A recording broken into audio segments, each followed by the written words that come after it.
During the bubble era, I saw many people get caught up and overwhelmed by money. Even now, as a shareholder earning $100,000 a year in dividends, I'm not sure I fully understand how to manage money. When my son's wife, who mistook me for a poor person living on my savings and looked down on me and said that we were cut off, finally found out the truth. My name is Mary. I'm 68 years old and living off my savings. I lost my husband in an accident when I was 33, and since then, I've raised my son, David, all on my own. David is now independent, has his own family and 2 kids, so I'm a grandmother of 2. But the truth is, while I seem to be living off my savings, I'm actually a shareholder receiving an annual dividend of $100,000. Very few people know about this.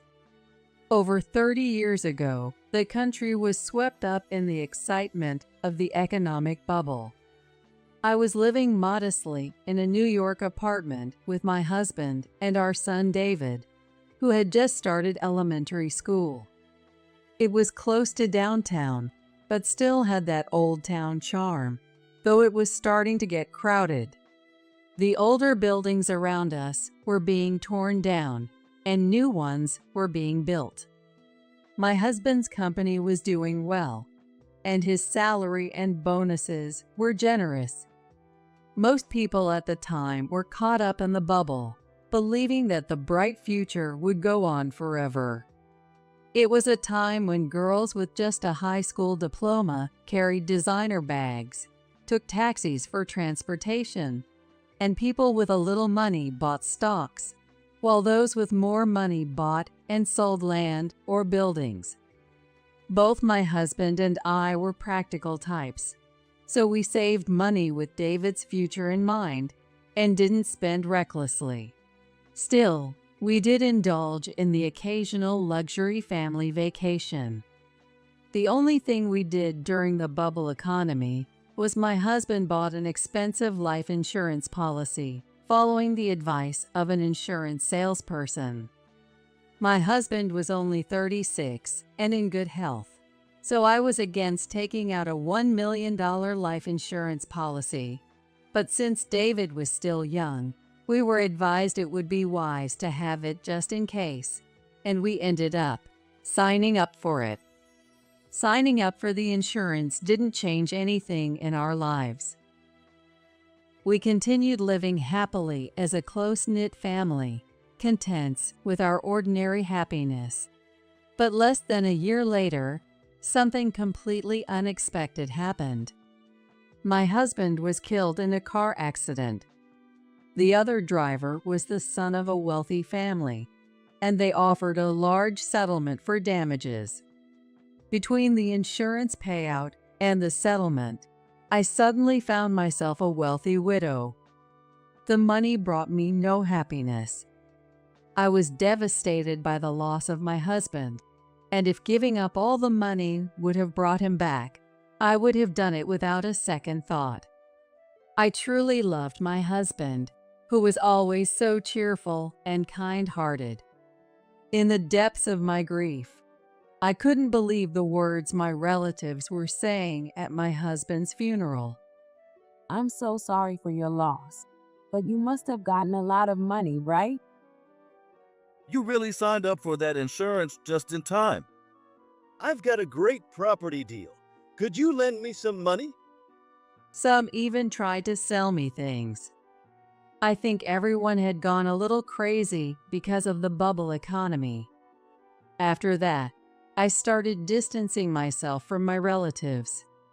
Still, as time passed and the pain began to ease, I felt grateful that David and I had enough money to live on. Back then, just keeping money in the bank earned enough interest to cover our living expenses. I never had any interest in designer goods or fancy food, and I couldn't bear to waste the money I had gained in exchange for my husband's life. So I took a part-time job at a local grocery store.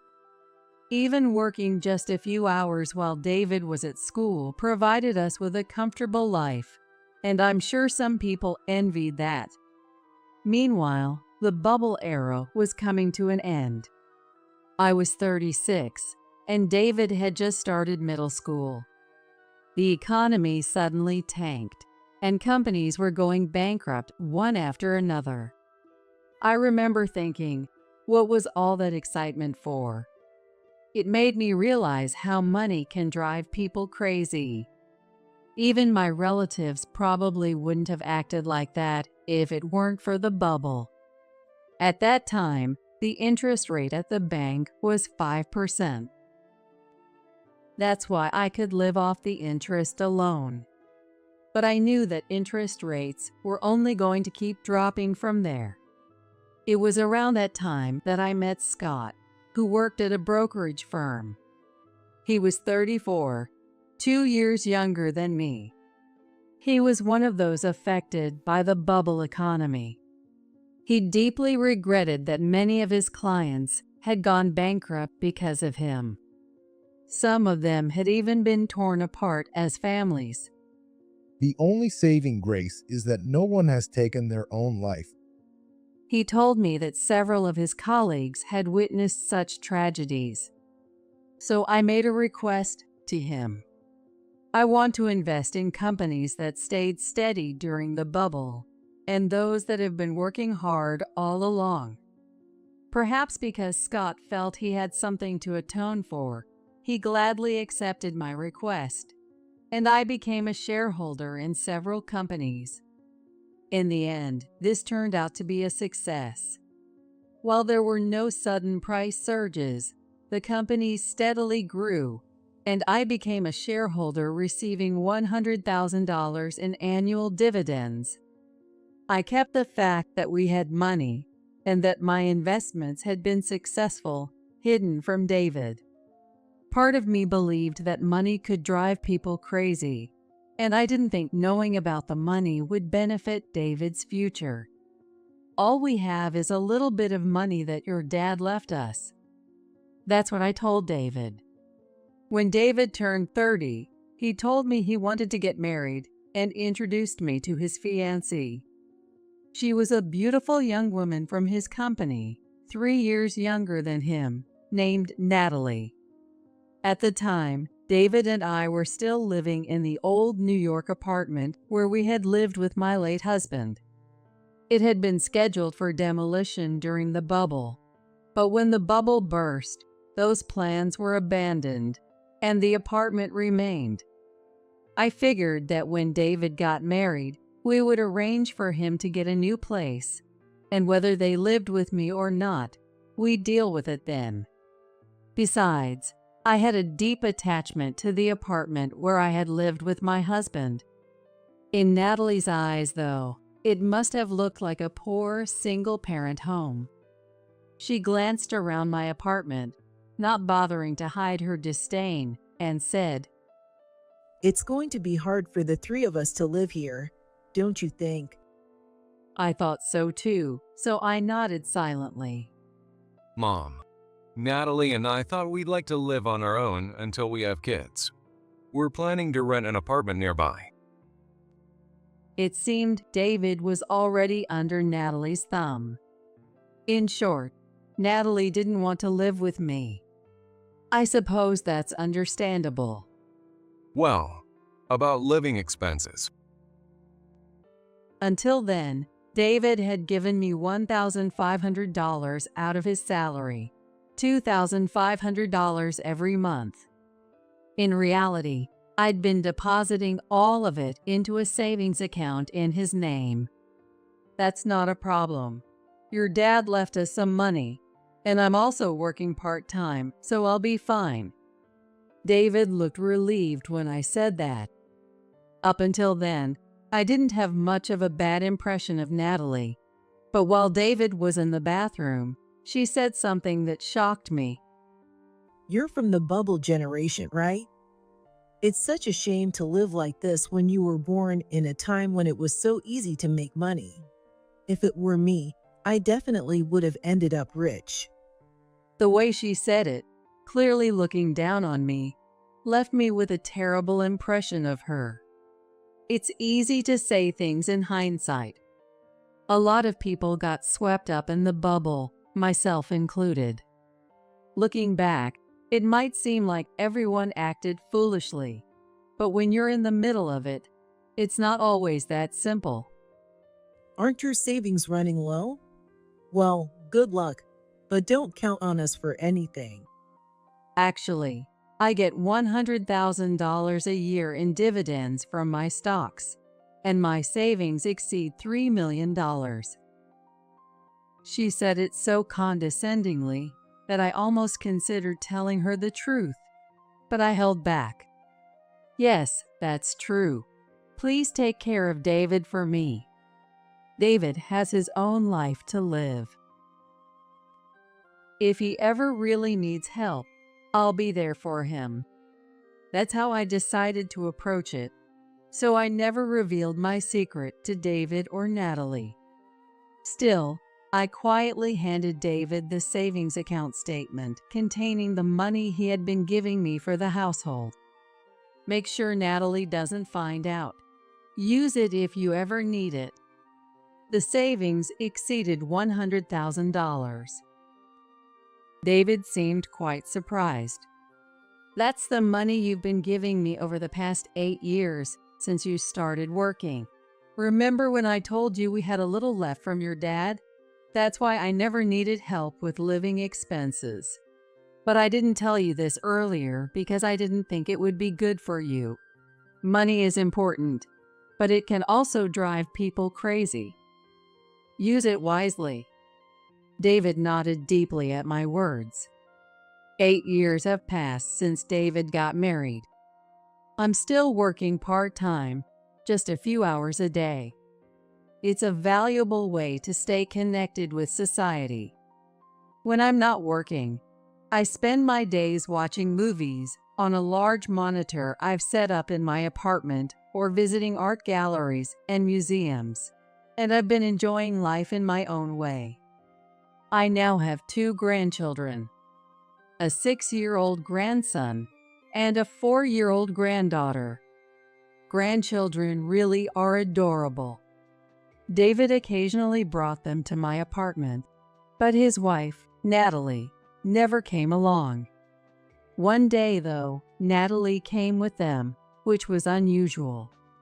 When she saw how attached my grandchildren were to me, she snapped. I knew it. You've been bringing the kids here all the time, haven't you? Well, not all the time. It's just that you don't want Mom to come to our place. And Mom wants to see her grandkids, right? Apparently, David had been bringing the kids without telling Natalie. I'm sorry. It's my fault. I told him I wanted to see my grandchildren. When I said that, trying to defend David, Natalie yelled hysterically. I don't want some poor old lady living off her savings telling me what to do. You don't have any money, so just keep quiet. I'll never take care of you, and I'm totally fine with cutting ties. At that point, I couldn't just stay quiet. Natalie, don't say something you'll regret later. I won't regret it. That's it. You're never seeing my kids again. With that, she grabbed the kids by the hand and started to leave. Even David seemed shocked. Hey, what are you saying? Wait a minute. Mom, I'm sorry. Let me handle this. He hurried after Natalie and kids. I let out a sigh. Even after 8 years of marriage, I had only seen Natalie a handful of times. From the beginning, she treated me like a burden. It's normal for mothers-in-law and daughters-in-law not to get along. Natalie had said that before, but if she never intended to get along from the start, there's nothing I can do about it. About 2 months later, David came to my apartment after work. He looked pale, and it was clear that something serious had happened. Sorry, Mom. Natalie found out about the savings account you gave me. Honestly, I was more surprised he had managed to hide it from her for so long. After 8 years of his marriage, I couldn't believe he had kept it from Natalie all this time. From what he told me, David's life sounded pretty miserable. When they first got married, he had a monthly allowance of $300, but after their first child was born, it was reduced to $200, and when their second child was born, it dropped to $150. That's tough, especially when it includes lunch money. Meanwhile, Natalie had been spending freely on makeup, clothes, and fancy lunches, all while forcing David to scrimp. So I've been dipping into the savings a little each month. For things like going out with coworkers sometimes, or buying socks when mine had holes because she wouldn't buy me new ones. Hearing this made me want to cry for David. It turns out he had kept a withdrawal receipt in his wallet, and Natalie found it. Hey, what's this receipt? Why does the account have nearly $100,000 in it? She confronted him, and David admitted that it was money I had given him from what his dad had left behind. That wasn't entirely true, but it didn't matter. She took the entire account. She's already withdrawn about $20,000. I'm just so exhausted. According to David, having that savings account is what helped him endure a lot of things. From Natalie's daily complaints, constant gossiping, to calming her down during her hysterical outbursts. It was all because of that savings account that he managed to cope. I advised David to report the debit card as lost so that she couldn't take any more money from the account. If you report it lost and get a new one issued, you won't have to worry about Natalie withdrawing any more money. Call the bank as soon as you can. Right. I guess I was in shock and just couldn't think straight. David is easygoing by nature, but at times he can be a little too laid back. The other day, she said some terrible things to you, didn't she? The moment I try to defend you, she starts yelling, "You're such a mama's boy," and has a meltdown. Things seemed even more serious than I had realized. Recently, it seems like she started saying awful things to the kids when I'm not around. That was something I couldn't ignore. Think carefully about what's best for you and your kids. I can take care of you and the 2 grandchildren if it comes to that. It was all I could say. I didn't want to force a divorce on him, and I believe that matters between a husband and wife should be resolved between them. If you ever find yourself with nowhere to go, you're always welcome here. David nodded several times when I said that. A month later, I found myself on the open sea. A 30-day luxury cruise around the coast of the U.S. David and my 2 grandkids are with me. It was 30 days of relaxation, far from the stresses of everyday life. With all the amenities on board, there wasn't a moment to feel bored. Then I got a call from Natalie. I could have ignored it, but I decided to answer. Mary, where are you? I went to the salon, and when I came home, David was gone. He left a divorce agreement and took our kids with him. He's been gone since yesterday, and when I went to your apartment, it was gone too. David's here with me. I switched to a video call and showed her the vast blue ocean and the luxurious interior of the cruise ship. What? I'm on a luxury cruise with my 2 grandchildren. We're about to have a lovely French dinner, so I'll have to go. Wait, what are you talking about? Explain this to me. I ignored Natalie shouting and hung up the phone. During dinner, she kept calling me over and over again. After savoring the delicious French meal, I finally answered the phone. Finally, you pick up. What's going on? That apartment? I've decided to rebuild it into a condo. Since construction is starting soon, I thought I'd take a relaxing trip in the meantime. David had some vacation days saved up, so he's here with me. What? I don't understand what you're saying.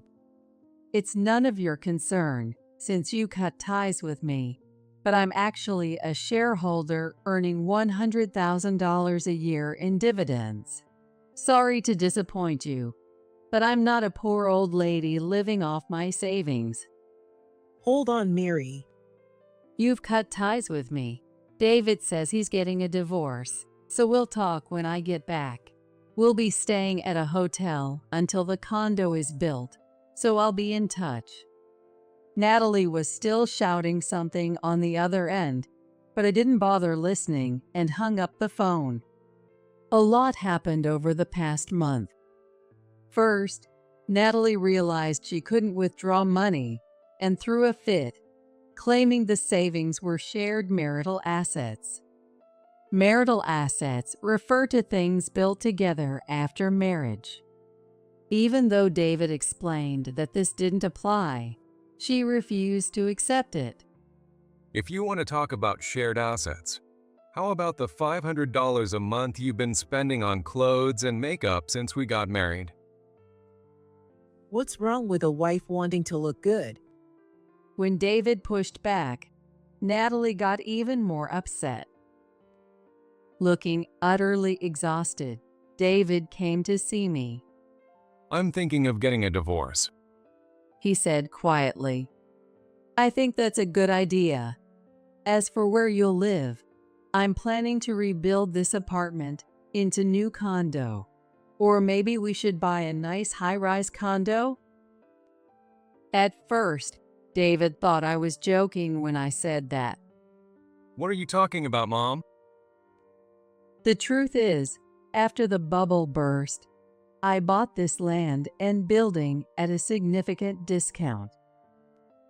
The building was already old at the time, but I continued to live there. It was because the apartment was filled with memories of my late husband. And so, I finally revealed the secret I had been keeping from David all these years. To be honest, I still don't know if it was the right thing to do. Back then, I didn't know what else to do. I couldn't bring myself to spend the money I received in exchange for your dad's life frivolously. As for Natalie, maybe things would have turned out differently if I had told you we had money from the start. No, I think it was for the best. You didn't spoil me, but I never felt miserable either. I had a perfectly normal school life. If I had known we had money, I probably would have gone off track. I'm not that smart. I didn't believe that, but maybe that's just me being a doting parent. And as for Natalie, I think it was good to keep it hidden. If she'd only been nice because we had money, or cut ties because we didn't, who would want a wife like that? David said this with a hint of sadness. After sharing the truth with David, I felt like a weight had been lifted off my shoulders. David said that if we were rebuilding, he'd prefer to live here rather than in a high-rise condo. He doesn't like heights. That was what I wanted as well, so I quickly contacted a construction company. It's not a large plot of land, so we can only build a small, cozy condo, but I was happy to stay in the neighborhood where I've lived for so long. On the appointed day, Natalie arrived at the suite of the luxury hotel we were staying in, looking unusually subdued. David, my grandkids, and I had just returned from our cruise, and we decided to live in this upscale hotel in the city until the condo was ready. I had never relied on the fact that I had money and had lived modestly until now. The luxury cruise and this high-end hotel were my first real indulgences. I figured we deserved it. I spent my days taking the grandkids to zoos and aquariums, and sometimes hiring a sitter to have some time to relax. David commuted to work from the hotel, saying it felt strange. You really are rich, Mary. Natalie was quiet, as if she were a different person, watching our faces. We've already cut ties, so there's no reason for you to be here. What do you want? When I said that, Natalie, in a strangely sweet voice, began pleading. Come on, don't say that. I know I wasn't the best wife, but I'm going to change from now on. I doubt you'll change. Either way, I don't plan on staying married to you. David said firmly. Oh my God, my kids need their mom. Natalie tried to call the kids over to her, but our 6-year-old grandson froze her with, I don't like you, Mommy. You're scary. I like Grandma better. What? Everyone's against me. I'm not getting divorced. I had expected her to say that. If that's the case, we'll proceed with lawyers. And when we do, you'll be returning all the money you took from David's savings. Natalie was at a loss for words when I said that. I'll spend whatever it takes to win both the divorce and custody. But if you sign the divorce papers now, I won't demand repayment of the money you took. I knew I sounded like a villain, but realizing she had no chance, Natalie slumped her shoulders and said, Okay. It's a cozy 3-story building. The first floor has my apartment as the owner and David's apartment with his children. Even after learning about the money, David's life didn't change much. He still enjoys buying model kits, something he's loved since he was a kid, and spends his weekends building them. It seems to be his greatest joy.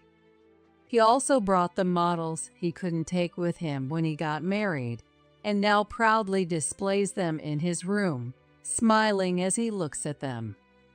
Isn't there anything else you'd like to do? You're one to talk, Mom. Instead of donating all the time, you should treat yourself to something nice once in a while. When I asked David, he laughed and said that to me. Money is important. It's definitely better to have it than not. But not everything fun or meaningful comes from money. He had a point. In the future, if the grandkids want to pursue something or follow a particular path, money won't be the reason they can't. When my parents needed care, I was able to provide for them, thanks to the help of my brother and his wife. Maybe that's enough. For a while after the divorce, Natalie would visit the kids on her designated days, but the visits gradually became less frequent, and she began canceling more often. Apparently, she's been busy with dating. In the end, she's a selfish and cold person. She probably thinks she let a big fish slip away when it comes to David.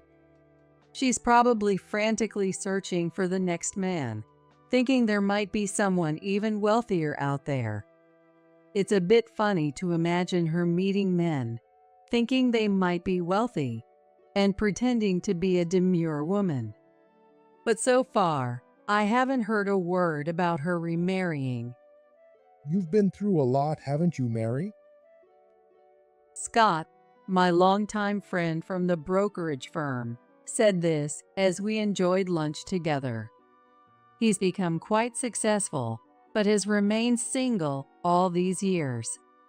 I had a wonderful time on that luxury cruise. Next, I'm thinking of taking a trip around the world. Would you like to come with me? When I asked, Scott looked surprised. That sounds amazing. Are you sure I'd be welcome? Of course. Traveling alone can be lonely. Wait, not with your family, but just the two of us? David can't take that much time off, and his kids have school. Scott and I have known each other for 30 years. I've always sensed he had feelings for me, but I loved my late husband. And Scott, perhaps out of guilt for what happened to his clients during the bubble, seemed to reject the idea of pursuing happiness for himself, so he never made any moves. Thank you for looking out for me all these years. How about we grow old together from now on? For Scott, it might have felt like a proposal out of the blue. With money, I could live alone if I had to. But having a partner to grow old with would be so much better. Wait a minute. Let me propose to you properly myself later. Scott said this as he checked the size of my finger. I'm off to buy a ring now, so excuse me. With that, he rushed out in a hurry.